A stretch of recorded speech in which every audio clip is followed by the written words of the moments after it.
Hi everyone, in this video we will show you how to fix a Shark air purifier stuck on 0. First, check whether the issue is temporary or permanent. If the display stays at 0% even after moving the purifier to a different room, the sensor may be dirty or malfunctioning.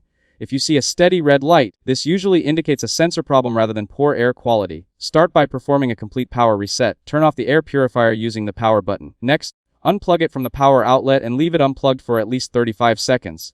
While it is unplugged, press and hold the power button for 10 seconds. This helps discharge any remaining power stored inside the unit. After that, plug the air purifier back in and turn it on. Allow it to run for about 15 minutes so it can recalibrate itself.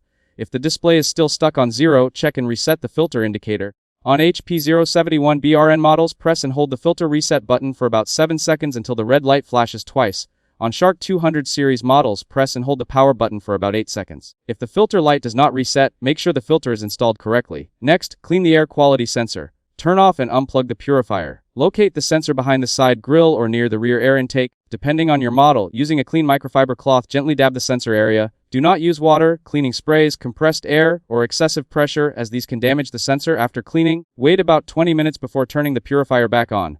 Now check the filter installation. Remove the filter and make sure all plastic packaging has been removed. Confirm that the airflow arrow is pointing in the correct direction. Reinstall the filter firmly and make sure there are no gaps around the edges.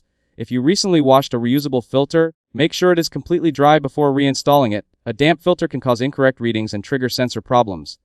Next, check the placement of the air purifier. Move it away from walls and leave at least 18 inches of space around it. Place it about 3.5 feet above the floor if possible.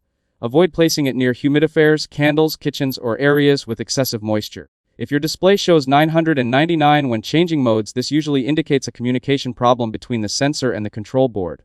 In this case, the unit may require professional service or replacement. If your Shark air purifier is still stuck at 0% after trying all of these steps, contact Shark customer support for further assistance. If the purifier was purchased recently, you may also be eligible for a replacement under the retailer's return policy or the manufacturer's warranty. If this video helped you out, don't forget to leave a like and subscribe to the channel. Thanks for watching, and I'll see you in the next one.